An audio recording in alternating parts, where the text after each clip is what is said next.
They said, "Do not dream. Even Harvard has abandoned this problem." But when dawn broke, the blackboard carried an answer, written by the son of a janitor. The night settled gently over Cambridge, quiet as snow, though no snow had yet fallen. Across the cobblestones of Harvard Yard, the lanterns burned with their soft yellow glow, casting circles of light that reached only a few feet before dissolving into the mist. The statues stood as they had for centuries, patient witnesses to countless midnights, their bronze shoulders collecting the dew of autumn. Inside the Science Center, the hallways stretched long and silent. The floors smelled faintly of polish. Each door carried the weight of centuries, though most of the classrooms behind them slept in perfect darkness. Only one room, Lecture Hall 3, still breathed with light. The janitor pushed his cart slowly down the aisle, the mop water sloshing with every step. His shoulders stooped from years of work, yet he carried himself with a dignity born of duty. To clean Harvard's floors was not glory, but it was survival, and survival is its own form of honor. Walking a few paces behind him was his son. The boy was slight, his frame hidden inside a hoodie too large for him.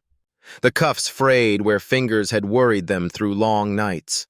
His sneakers whispered against the floor. He moved with a stillness that did not belong to childhood. He was only 15, but his eyes carried the patience of someone who had already known hunger, already known loss, already known silence too long. His name was Elijah Carter, and though no professor yet knew it, he had been waiting his whole life for this blackboard. The board stretched the length of the front wall. Under the glow of fluorescent lamps, streaks of white chalk still clung to its surface. Letters and numbers ran across it like a river that had dried midstream. At the center, a phrase had been circled twice by some professor earlier that day. The Navier-Stokes problem. It was the sort of phrase that carried a shadow. Even the students of Harvard, young and ambitious, walked past it with lowered eyes. It was one of the great riddles of modern mathematics, unsolved for more than a century. The equations described the motion of fluids, rivers tumbling over stones, winds racing across the sky, storms rising in the Atlantic. They were simple to write, yet impossible to tame. No one had proved whether the equations always behaved, or whether they could explode into chaos beyond comprehension. To solve it was to touch the very heart of order and disorder in nature. To solve it was to claim a place in history. The Clay Mathematics Institute had once offered $1 million for the proof. But the problem remained, chalked and erased year after year, a dare to the human mind. Elijah stared at it with a quiet hunger. He had first entered this hall when he was 7. Too small to be trusted home alone, he had followed his father on night shifts. He would hide behind the cart while the man swept rows of empty seats. At first, the boards meant nothing. Lines of Greek letters, arrows, strange shapes that looked like the markings of another world.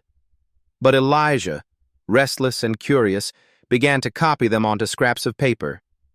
Other children might have drawn monsters or cars. Elijah drew fractions, loops, and spirals. His notebook filled with symbols no teacher had given him. It was never meant as rebellion. It was simply listening. For him, equations whispered. Now, years later, the whispers were louder than ever. Elijah sat in the third row, notebook on his lap. The cover was bent and rain-stained, the pages swollen with use. Some sheets carried entire forests of writing, squeezed margin to margin. Others bore a single sketch, the shape of a whirlpool, the curve of a river current. His father glanced back at him. "Don't be too long, son," the man said softly, pushing his mop into another row. "We have 3 more rooms tonight?" Elijah nodded, though he barely heard. His pulse had begun to beat in rhythm with the ticking of the wall clock. Midnight was near. He rose, the notebook slipping into his pocket. At the front, he lifted a piece of chalk from the tray. It left a thin dust on his fingers, pale against his dark skin. For a long moment he only stood there, the silence of the hall wrapped around him. He thought of the countless professors who had stood in this very place, men and women who had dedicated decades to the same puzzle. He thought of their sighs, their abandoned notes, their long lectures ending in weary silence. And then he thought of his father, bent over the mop, carrying the weight of exhaustion so his son might have a chance, however small. That was when the ache sharpened. He touched chalk to board. The sound was soft, like a match being struck. Slowly, carefully, he began to draw. Not hurried scribbles, but a measured procession of terms. Time change of velocity, pressure forcing it forward, resistance holding it back, energy flowing like a tide. He spoke the words under his breath as he wrote. This is the conservation of motion. This is the breath of the fluid. This is the way the world resists collapse. The phrases steadied him. Each line on the board was not just mathematics. It was memory. He remembered the storm that had torn the roof from their apartment when he was 10, how the air had roared like a living thing, how the rain had spun in furious spirals outside the broken window. He remembered the sink at home, how he had watched water coil and vanish down the drain, timing the swirls with the broken second hand of an old watch. In those moments, he had not been afraid. He had been curious. What law ruled this? What hidden order let chaos dance without breaking apart? That was the riddle before him now, written in chalk across Harvard's wall. From the back, his father's voice broke the silence. Elijah, don't get in trouble, son. The boy did not answer. His hand was steady now. Symbols bloomed across the green slate, filling the space with quiet urgency. The hall, empty of students, seemed to lean closer, as though the old wooden chairs and portraits of professors were holding their breath. Outside, Harvard Yard lay still. The statues shone faintly in the lamplight, the trees stirred with whispers of wind. Somewhere in the city, a siren called into the night. But here, within these walls, time had paused. It was midnight at Harvard, and a janitor's son had begun to write against the silence. When the hallway door closed behind his father's cart, Elijah was left alone in the lecture hall. The echo of the wheels faded, and in its place came a silence so deep it seemed the entire building had bent forward to listen. The overhead lamps hummed faintly, the clock on the back wall ticked with stubborn patience, and the air itself seemed to hold its breath. Elijah stood at the front, chalk still resting in his hand. The board stretched before him, green and immense, its surface streaked with half-erased symbols from the day's lecture. He touched his fingers to the smooth wood of the tray, where fragments of chalk lay broken like bones.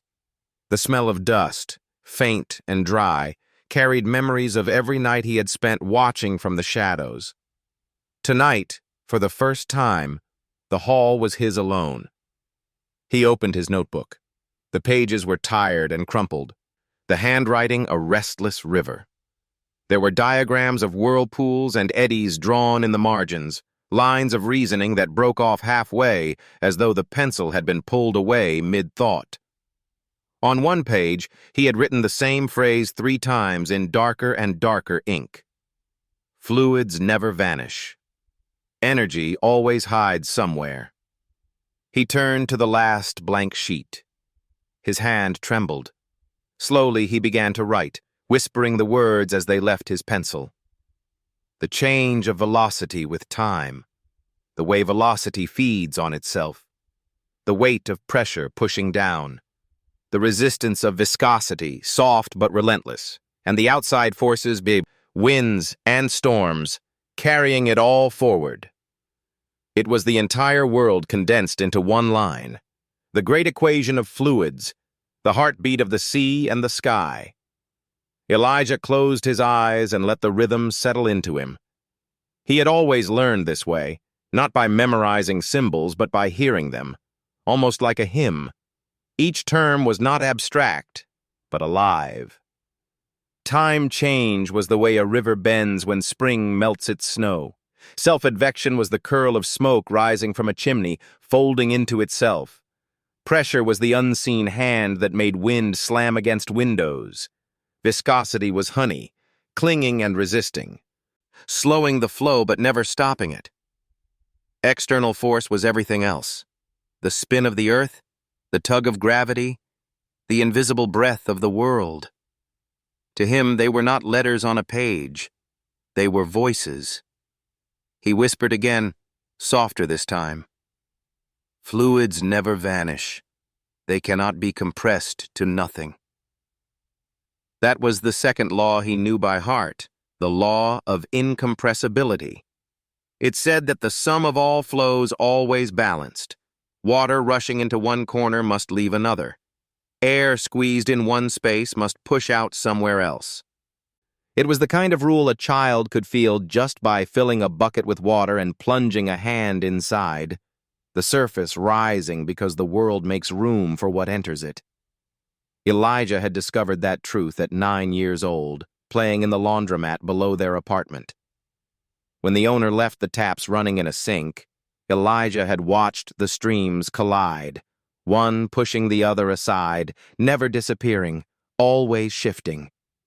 He had stood there for an hour, listening to the splash and hiss, feeling in his bones that what entered must always leave, that the universe kept its accounts balanced. And now, here on Harvard's board, he whispered that same truth as though repeating a prayer. Nothing vanishes. The world does not lose what it holds. He began to draw in the corner of the board. Not equations this time, but spirals. Small whirlpools that folded into tighter and tighter curls. Arrows showing the dance of turbulence, the way great swells break into smaller swells, each one faster, sharper, more fragile. He had seen it in puddles after storms, in the river when his father took him fishing, even in the steam of a boiling kettle. Big motions collapsing into little ones, like secrets whispered down a long chain. He asked himself the question that haunted every mathematician. Does it ever end? Do those smaller and smaller swirls always remain smooth, always manageable? Or could they explode into infinite violence, tearing the fabric of mathematics itself? That was the Navier-Stokes problem. Not just an equation, but a question of destiny. Is the universe stable at its heart, or is it waiting to collapse into madness? Elijah's heart pounded. He had no answer. Yet something inside him refused to believe that creation itself was built on chaos. Somewhere, hidden beneath the swirls, there must be a law of gentleness, a principle of peace. The clock ticked once, twice. From the hallway came the faint squeak of the mop bucket. His father was still at work in the next room. Elijah guessed he had 10 minutes, maybe less, before the door opened again.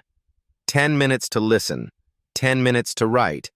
He leaned closer to the board, chalk dust rising as his hand moved faster.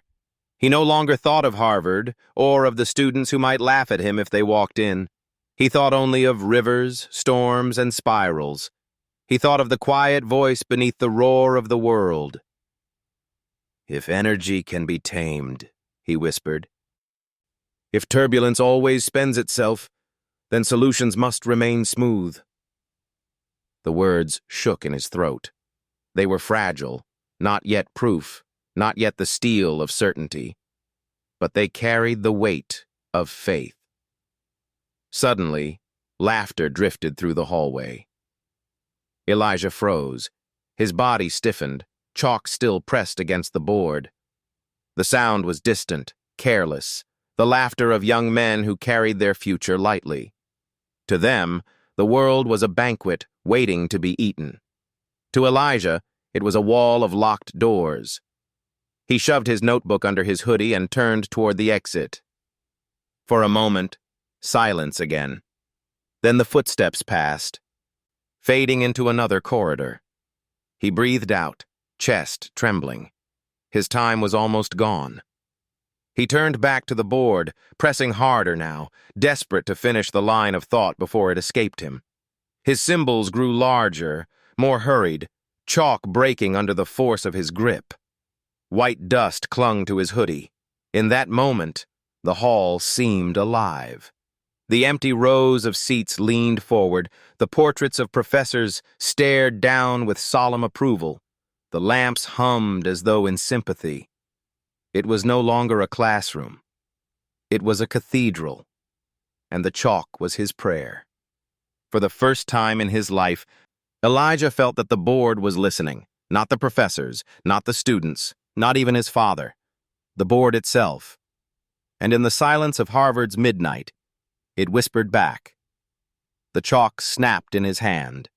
A sharp crack echoed through the lecture hall, startling Elijah so much that the broken half fell to the floor and rolled beneath a desk. He bent to pick it up, then froze. Voices.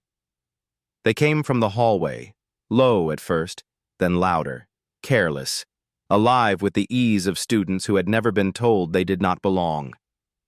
Elijah's breath caught. He stuffed his notebook deeper beneath his hoodie, pressing it against his chest as though it might vanish if he held it tightly enough. The door handle rattled, and then the laughter spilled in. 3 young men entered the hall. Their coats were unbuttoned, scarves hanging loose, cheeks pink from the cold night air. They carried themselves with that untouchable confidence born not of arrogance alone, but of inheritance, sons of surgeons, senators, men with names engraved on brass plaques across the campus. One of them stopped short, eyes falling on the board. "What the—" He leaned closer, squinting at the dense writing Elijah had left across the slate. "Is this Navier Stokes?" The second laughed. "Don't tell me Clay Institute sent a secret genius to Harvard at midnight." The third boy's gaze moved down the aisle and landed on Elijah, standing small at the front with chalk dust on his sleeves. For a moment, the room hung in silence. Then he smirked. "You?" Elijah's heart thudded. He said nothing. He had learned long ago that silence was safer than explanation. But silence is its own confession. The first boy walked closer, shaking his head in disbelief. "Do you even know what you're writing? That's the hardest problem in fluid dynamics. A millennium problem. People spend lifetimes on it." He gave a low whistle. "Even Professor Clay gave up last semester. And you think you—" His eyes flicked to Elijah's worn hoodie. "You think you're going to fix it with a janitor's chalk?" The second boy snorted. "Newton reborn, except he mops floors instead of inventing calculus." The third leaned against a desk, folding his arms. His voice was quieter, but sharper. "Tell me, do you even belong in this hall?" The words burned hotter than any insult. "Do you belong?" Elijah looked down at his sneakers, the soles worn through, laces frayed. His father's keys jingled faintly in the distance, a reminder that their presence here was borrowed, conditional, fragile. He wanted to say, "I belong to the equations. I belong to the rivers, the storms, the whirlpools that no one else listens to. I belong to this question, even if I don't belong to Harvard." But the words never left his mouth. Instead, he felt the sting of shame flood his chest, a shame he had inherited from every sideways glance in the cafeteria when he carried lunch in a paper bag instead of a tray, from every whisper when students asked who the quiet boy was always trailing after the janitor. He clenched the broken chalk in his hand until dust bled into his palm. The first boy laughed again. "This is pathetic. Erase it before someone sees. You'll embarrass yourself." The second added, "Or better yet, leave it up. Let the professors think a ghost came in to mock them." Elijah's ears rang. He felt the heat rising in his face, but his body refused to move. The board behind him still glowed with the lines he had written, a fragile constellation of thought that had cost him every scrap of courage he possessed. To erase it felt like cutting off his own hand. And yet, he reached for the eraser. Slowly, painfully, he dragged it across the board. White dust smeared into gray clouds. Symbols dissolving into nothing. The students chuckled, satisfied. When the last line vanished, Elijah turned, notebook pressed tight under his arm, and walked toward the side exit. His footsteps echoed in the silence. "See you around, Newton," one of them called after him. The laughter followed him out into the hallway, clinging to his skin like cold rain. He stepped into the night air of Harvard Yard, lungs burning as though he had been running. The mist hung low over the grass, softening the outlines of the great brick buildings. He could still hear the laughter in his ears, the mocking tones replaying again and again. He sat on the steps of the hall, pressing his notebook to his knees. His hands trembled as he opened it. Inside, the pages still carried the lines of thought he had been chasing, untouched by erasers, safe from laughter. He whispered to himself, voice cracking, "I belong here. Even if they don't see it, I belong." The words steadied him, though they did not erase the sting. A memory returned, sharp as broken glass. He was 9 again, standing in their small apartment as thunder tore across the sky. His mother had not yet been gone a year, and grief hung in every corner like mildew. His father had pulled him close as rain crashed against the window, the roof leaking in 3 places. "Don't be afraid," his father had murmured. "Storms always sound worse than they are." But Elijah had not been afraid. He had been listening. To the rhythm, to the rise and fall, to the strange order beneath the chaos. That night, while others heard only danger, Elijah had heard an invitation. Now, years later, sitting on Harvard's steps with laughter still burning in his ears, he clung to that memory. If the world mocked him, let it. He had storms on his side. The door creaked open behind him. His father emerged, wiping his brow with a rag. "Elijah, what are you doing out here? It's freezing." Elijah shook his head quickly, hiding the notebook. "Nothing, just needed some air." The man studied him for a moment, eyes narrowing at the chalk dust on his sleeves. But he said nothing, only placed a hand on his son's shoulder, heavy and warm. "Come on," he said. "We've still got the library to finish tonight." Elijah nodded. He rose, slipping the notebook back under his hoodie. His father turned, pushing the cart ahead, the squeak of the wheels steady in the night.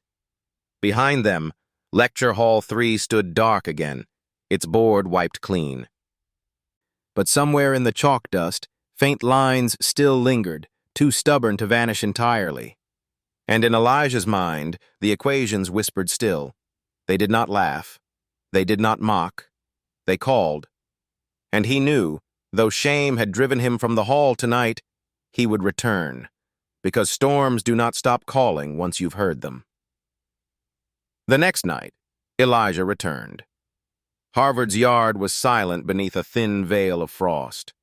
The lamplight glowed pale gold against the brick paths, and the bare branches of elms scratched faint patterns against the dark sky.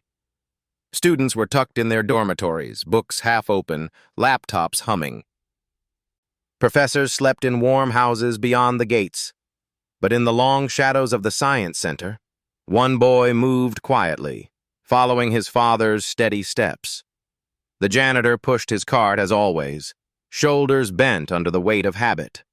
Elijah walked beside him, notebook pressed against his chest beneath his hoodie.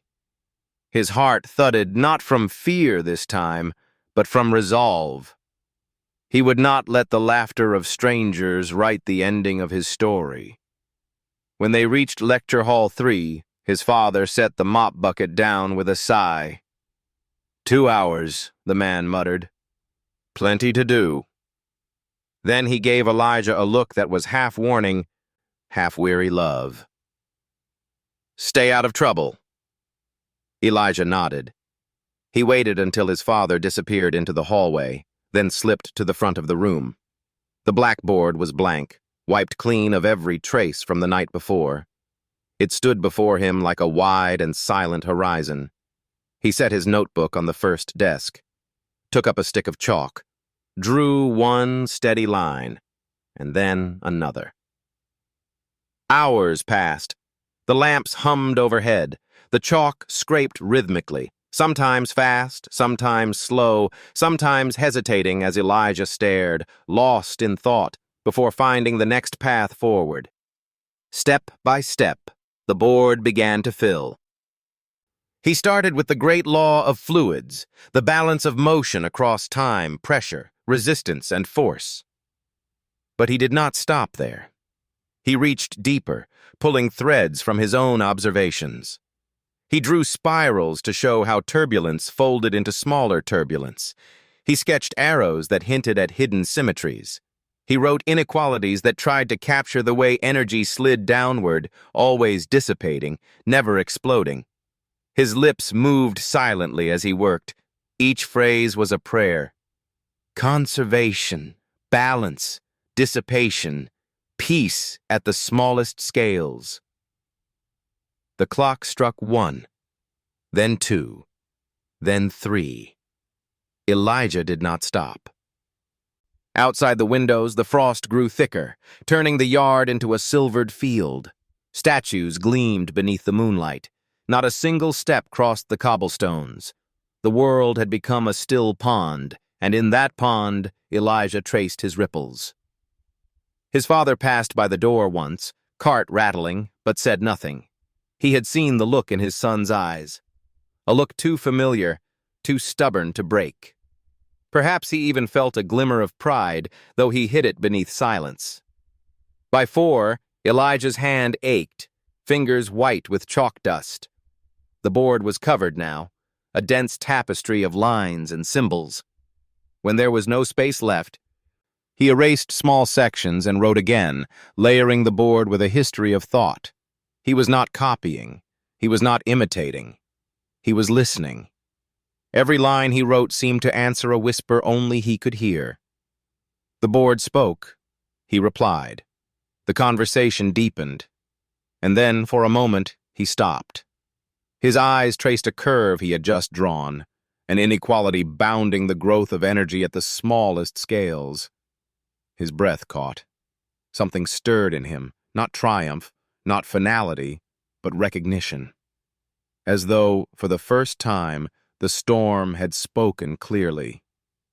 He pressed his palm against the cold slate, eyes burning with fatigue, and whispered, "It cannot explode. It always smooths itself. It must." He wrote the thought quickly, sealing it into chalk before it could vanish from his mind. His handwriting wavered with exhaustion, but the meaning was alive. By 5, his body sagged. He had not eaten. His stomach growled, ignored. His eyes stung from chalk dust. Yet he felt lighter than ever, as though every line on the board had taken a piece of the weight he carried. The room smelled of dust and effort, the faint sweetness of old wood rising from the seats. The silence was no longer heavy. It was companionable, a silence that embraced him like an old friend. Elijah leaned back against a desk, staring at the board. His chest rose and fell with slow, deep breaths. He had not solved the millennium problem. Not yet. Perhaps not ever. But he had walked farther into its forest than he ever had before. And the forest had not turned him away. The first light of dawn crept through the high windows. Harvard's yard shifted from silver to pale gold. The statues seemed to wake. A thin breeze stirred the frost into sparkles. Elijah gathered his notebook, brushed chalk from his sleeves, and slipped toward the door. His father would be finishing the last corridor by now. Soon, the hallways would stir with students. Soon, professors would arrive. He could not be found here. But he left the board as it was, covered, every inch of it, with symbols, spirals, arrows, and whispers. When he stepped outside, the air was sharp and clean. His breath rose in white clouds. He tucked the notebook against his chest and crossed the yard quietly, the stones cold beneath his worn shoes. Behind him, Lecture Hall 3 glowed faintly with the light of morning. Through the windows, the board still stood covered, a monument to a night of devotion. For now, it was only chalk, fragile, easy to wipe away. But in Elijah's heart, it had become something more, a promise. That no matter how the world mocked or doubted, he would return again, and again, and again. It was morning at Harvard, and a janitor's son had written until the night itself gave way. Morning crept across Harvard Yard with a thin frost, lamps dimming as the sun touched the old bricks. In the Science Center, a custodian unlocked Lecture Hall 3 as he had 1,000 times before. But when the door swung open, he stopped. The blackboard was covered, not just filled, but alive with lines, spirals, arrows. Chalk dust hung faintly in the air, as if the hand that had written had only just left. He whispered down the corridor, "You'd better come see this." By 8 o'clock, students crowded the doorway. Some laughed nervously.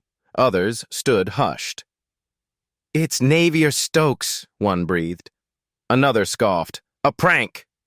But the longer they looked, the less it felt like mischief. The writing was too careful, too patient.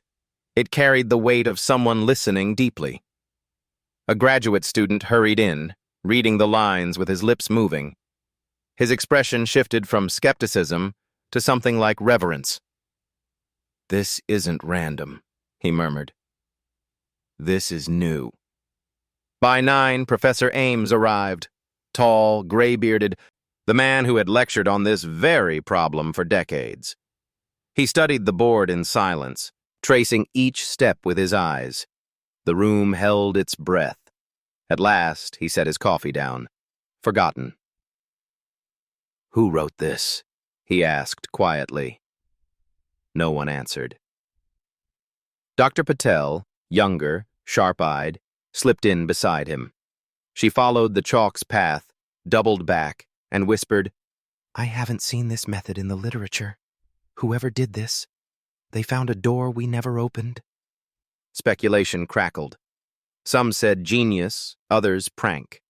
Someone muttered, "The janitor's boy." The words hung heavy in the air. Soon the department chair appeared with a folder of camera stills, a blurry figure in a hoodie slipping out just before dawn. Thin, faceless, carrying a notebook. The room stirred. Whispers grew louder. The chair cleared his throat. "We'll hold a hearing. Unauthorized entry. We must investigate."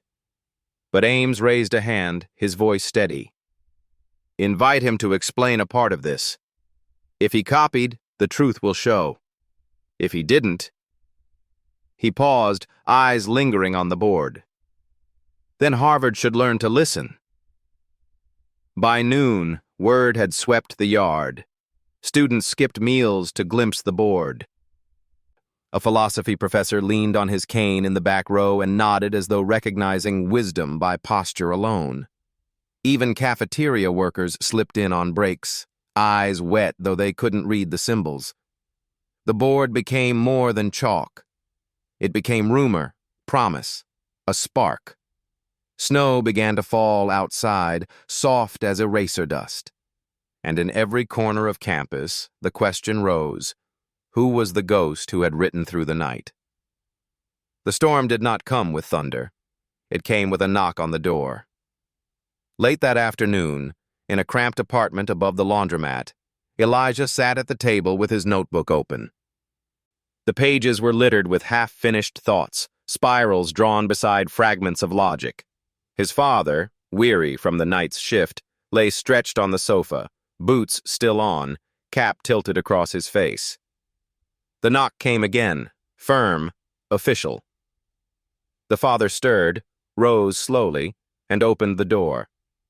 Two men in dark coats stood there, with the clipped posture of university officers. Behind them loomed the winter sky, pale and heavy with snow. "Mr. Carter," the taller one said. His tone was polite, but its sharpness carried iron beneath velvet. "We need to speak with you and your boy." Minutes later, the three of them sat in the living room. The officers placed a folder on the table. Inside were printed still images, a slight figure in a hoodie, leaving Lecture Hall 3 at dawn, notebook pressed to his chest. The father's hand clenched around the brim of his cap. He did not need to look at Elijah to know. "This image," one officer said, "was captured by Harvard security at 5 o'clock this morning. The blackboard in that hall was found covered in writing. Equations." He paused, letting the word hang. "We must ask directly. Was your son inside the hall?" The silence stretched. Elijah looked down at his shoes. His father's jaw tightened. "We clean those halls," the man said at last.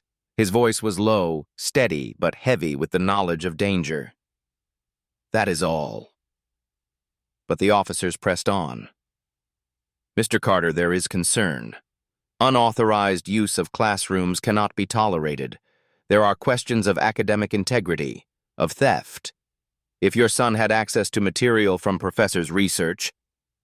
The father's hand slammed against the table, not loud, but final.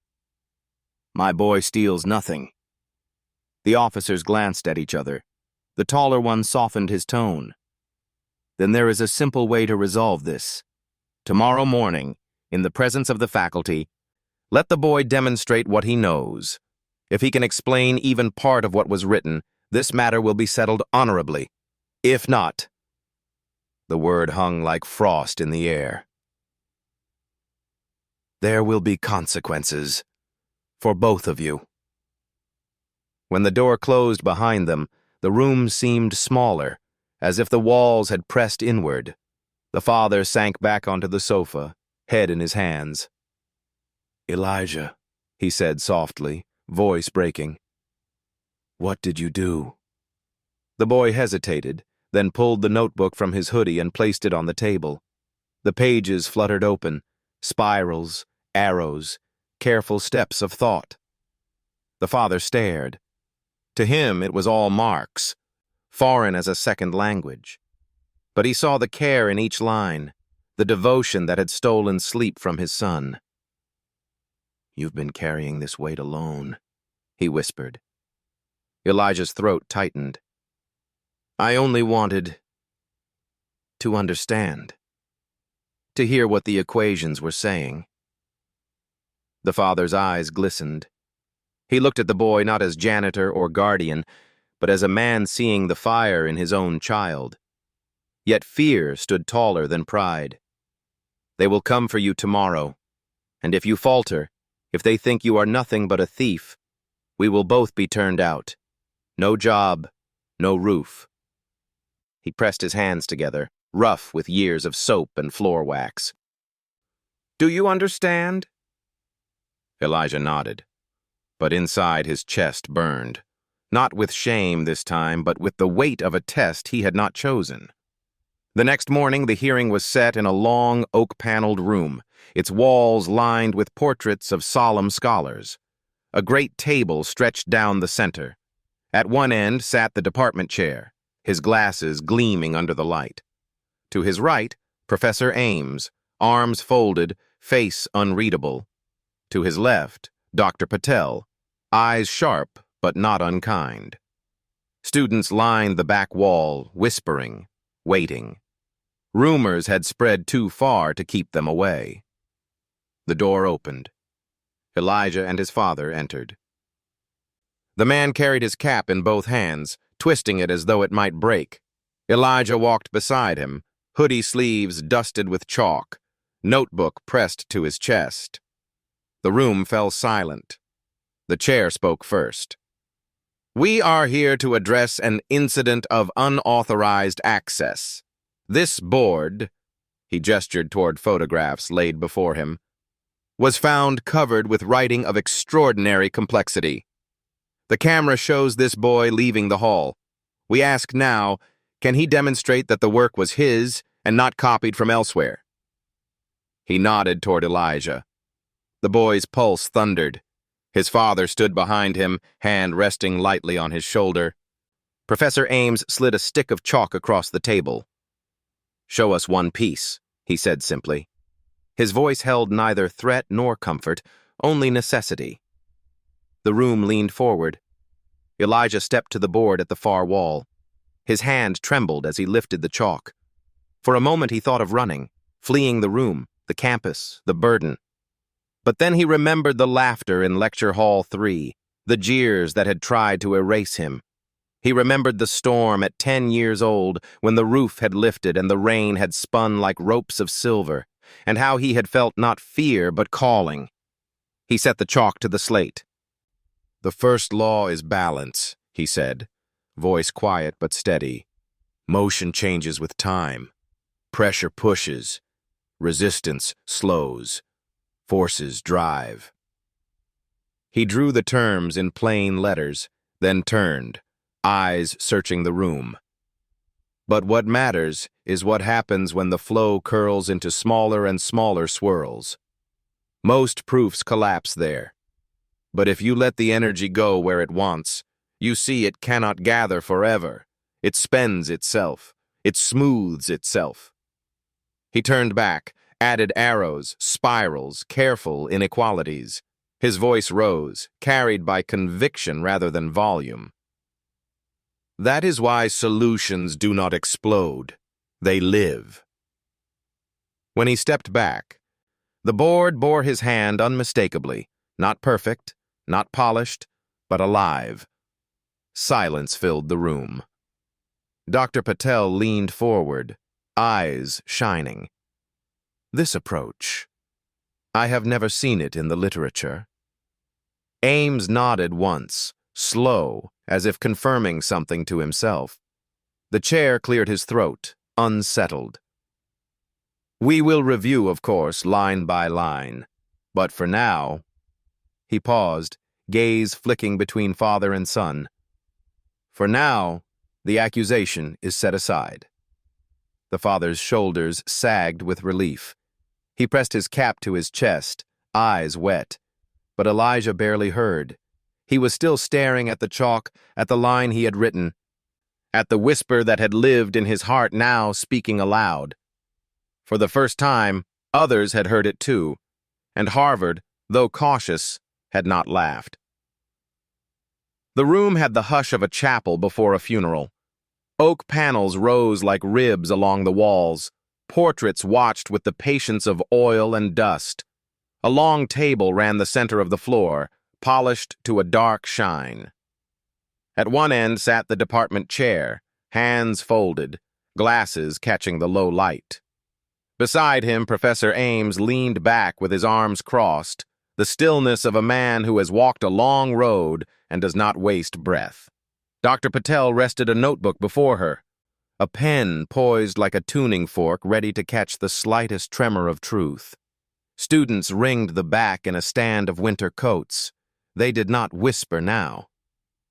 Rumor had brought them. Reverence kept them quiet. The door opened. Elijah entered with his father. The boy's hoodie looked smaller today, as though the night had washed it and the morning had not let it dry. Chalk had worked its white dust into the cuffs. He carried his thin notebook flat against his chest. Behind him, his father walked with his cap in both hands, knuckles pale with worry, the weight of a lifetime of night work visible in the bend of his shoulders. They took their places by the side wall. The clock's second hand clicked. Somewhere in the building, a radiator hissed and fell still. The chair began, voice smooth and careful. "We are here to determine the nature of the writing found yesterday in Lecture Hall 3. A camera shows this boy leaving the room at dawn. There are questions of access, of authorship, and of propriety."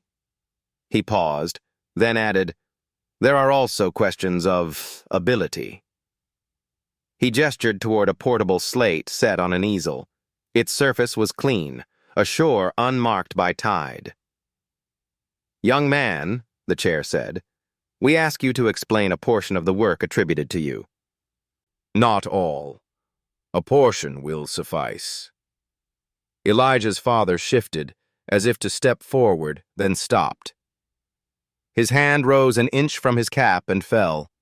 The message in the movement was simple and ancient. "I wish I could stand in your place." Ames spoke for the first time. "Choose the part you understand best," he said. "Not the flashiest. The heart." Dr. Patel nodded. "We are listening." Elijah swallowed. His throat felt lined with ash. He stepped to the board, set his notebook on the ledge, and held a stick of chalk like a small, fragile bone. For a moment, he did not write. He turned and looked across the room to the window instead. Outside, Harvard Yard lay in a mild winter light. The elms were bare, the paths clean. Snow clung to the edges of the bricks like careful lace. Elijah thought of the first time he had followed his father through those paths at midnight, small enough to disappear behind a rolling bucket, old enough to know that disappearance was expected of him. He faced the slate. "The question," he began softly, "is whether the flow of a fluid can break itself, whether motion can concentrate so fiercely in a small place that the equations lose their hold and everything flies apart." He wrote a single line, not symbols but words. Balance of motion across time, pressure, resistance, and force. He underlined it once. "This is the law," he said. "Change in time, self-carrying of the flow, pressure pushing, resistance from viscosity, and any outside push. We all know this." He paused, searching for footing deeper than recitation. The room waited. Even the portraits seemed to lean. "The danger lives in the smallest scales," he said. "Big swirls break into smaller swirls, those into smaller still.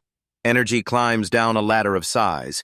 If there is a bottom rung that cannot hold, the flow could explode there." He drew a sequence of circles, stepping smaller and smaller to the right, like coins vanishing toward a horizon. "Most proofs try to grip every rung at once," Elijah said. "They squeeze so hard the ladder splinters. I tried something simpler. I stopped gripping. I listened to what resistance already does." He wrote in slow, clear phrases. "Energy cannot accumulate forever at the small scales. Resistance eats it faster, the smaller it tries to hide. What spends itself cannot blow up." Dr. Patel's pen had not moved. She only watched, eyes steady, like a nurse counting the beats of a newborn heart by touch. The chair cleared his throat. "You will forgive me," he said, "but those are claims, not proof." A murmur, quickly hushed. Elijah nodded. "Yes, sir. So I measure." He drew a rectangle on the slate and divided it into smaller rectangles. "I look at the flow the way a farmer looks at a field, not all at once, but plot by plot. I measure the energy in each plot at each scale. When I pass to a smaller plot, the resistance grows. It is like pushing honey through a narrow straw. The tighter the straw, the kinder the universe becomes to those who fear explosions." A faint smile, surprised and involuntary, flickered at the corner of Ames's mouth. The chair looked at him, then back at the boy. Elijah pointed to the shrinking rectangles. "I build a book of accounts," he said. "Every bit of motion pays a tax when it tries to hide in small places. The tax is resistance. The smaller the place, the higher the tax. The collection never sleeps. And I show the treasury cannot be robbed." He stopped, aware of his own metaphor, and flushed. "I mean, the equations themselves do this." I am not adding a new law. I am refusing to ignore the one that is already there. Ames leaned forward. And the border? He asked. When the flow touches walls or infinity? Elijah nodded, grateful for a concrete stone beneath his feet. At walls, I impose quiet, he said. No slip. The fluid matches the wall. At infinity, I ask only that motion fades. Not abruptly, gently, enough that the accounts still close. Dr. Patel spoke at last. And the term where the flow carries itself?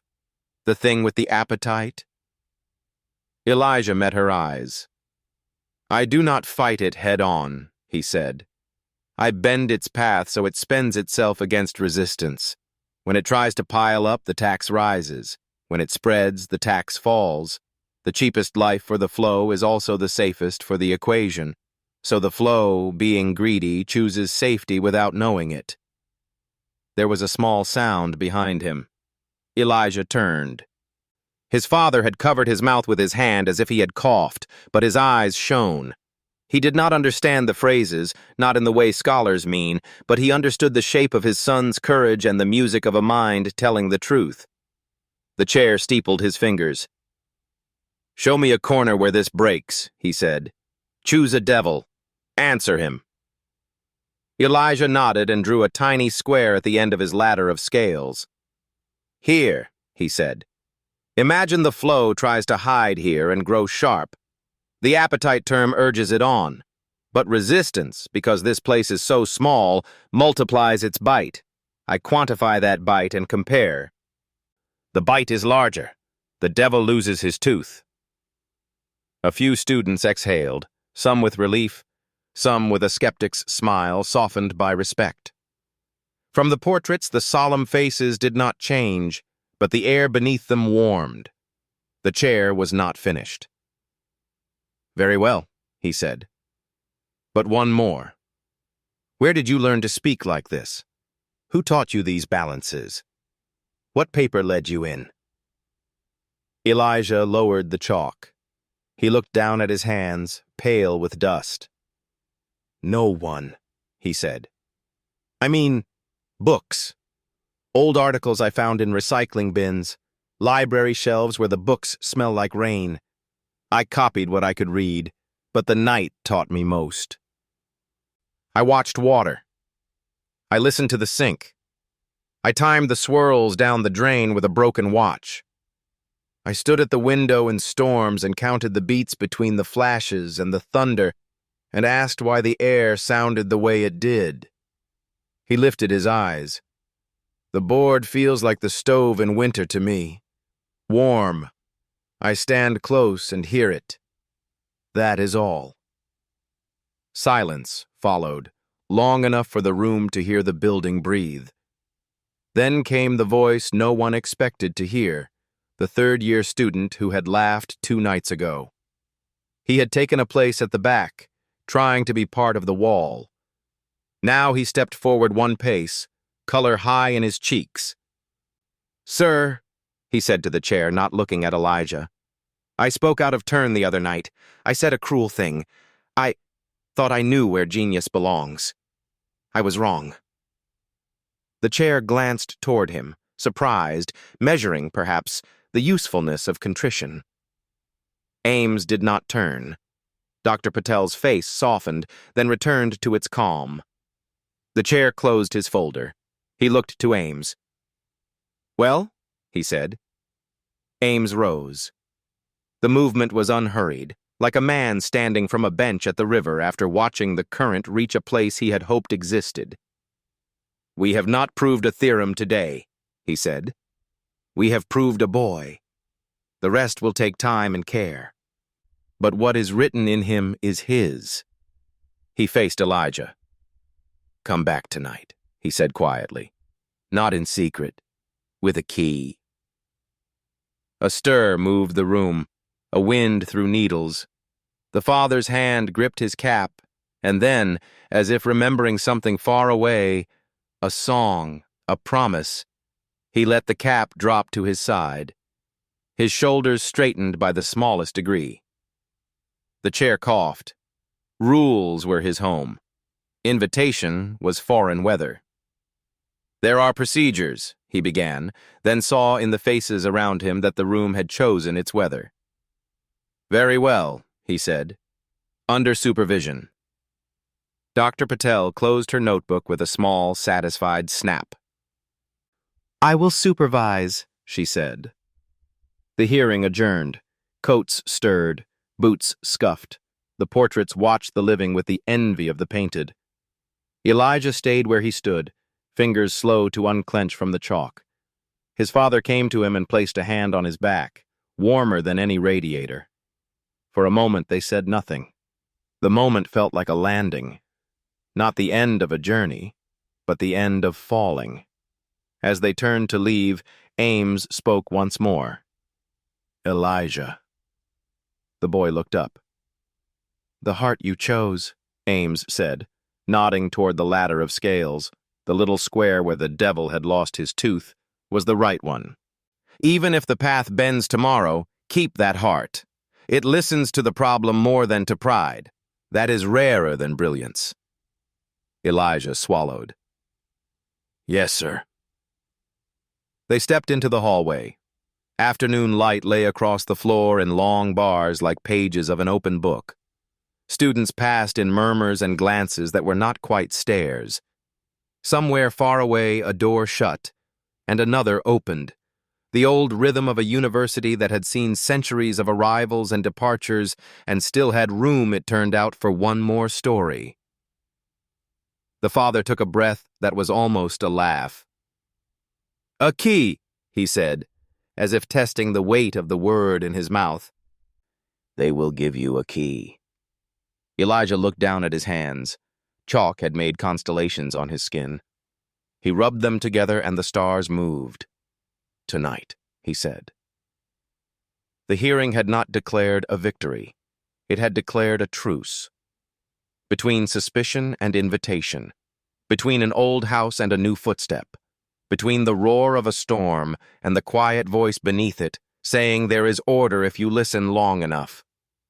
And in that truce, something alive took a breath. The key lay in Elijah's palm, small and ordinary, yet heavier than anything he had ever held. Brass, plain, stamped with a number. But to him, it was not a tool. It was a door that had finally spoken his name. He walked beside his father through Harvard Yard. The lamps burned gold halos above the paths, and snow traced the edges of the bricks. His father's steps were slow, his cap pulled low. He asked to see the key, held it for a moment, then pressed it back into Elijah's hand with both of his own. "Use it," he whispered. "Use it well." At the door of Lecture Hall 3, Elijah slid the key into the lock. The bolt turned with a click, sure and clean, as though the building had been waiting. He pushed the door open. The hall received him, no longer a place borrowed, but a place entrusted. The board stretched dark and wide. Chalk dust lingered faintly in the tray. His father stood in the back, hat in hand, eyes wet. "Go on," he said. Elijah stepped forward. He touched the chalk, then began to write. Slowly, carefully. Not to impress, not to defend, but to speak. Balance of motion. The mercy of resistance. Spirals folding smaller and smaller, yet never breaking apart. His handwriting was uneven but alive. Half an hour passed. The door opened quietly. Dr. Patel entered, scarf still damp with snow. She sat in the second row, pen resting in her lap. "I promised to supervise," she said gently. "But I think I'm only here to witness." Later, Professor Ames arrived, a thermos in his hand. He set a cup of coffee on the desk without a word, then stood watching as Elijah filled the board. His eyes were not stern now, but steady, as if guarding something fragile and rare. "Elijah," he said at last, "the next time you write, sign your name. Not for pride, for truth. The boy nodded, though he saved the moment for later. From the back, his father watched. He did not understand the equations, but he understood devotion. He had seen the same look in Elijah's eyes when storms rattled their windows, when water swirled in the sink, when a notebook filled with restless spirals kept him awake at night. Now, in this great hall, his son stood where no one had expected him to stand, and the silence was not mocking, but reverent. When Elijah set down the chalk at last, the board glowed with fresh writing, not a finished proof, but a living one. He wiped his dusty hands on his hoodie. His father turned away quickly, cap pressed to his face, shoulders shaking once before he steadied them. Ames and Patel exchanged a glance, not of skepticism, but of respect. The boy slipped the key into his pocket. The red thread Ames had tied through its ring brushed against his knuckle, a reminder that the door would open again tomorrow. That night, Harvard was quiet. The snow fell soft as eraser dust. Through the window of Lecture Hall 3, the light over the board glowed like a hearth in winter. For the first time, Elijah did not feel like a trespasser. He felt like a student. And in his father's eyes, shining in the half-dark, he saw something even greater. A man who had spent his life cleaning other people's rooms, now watching his son claim one as his own. The night was quiet again.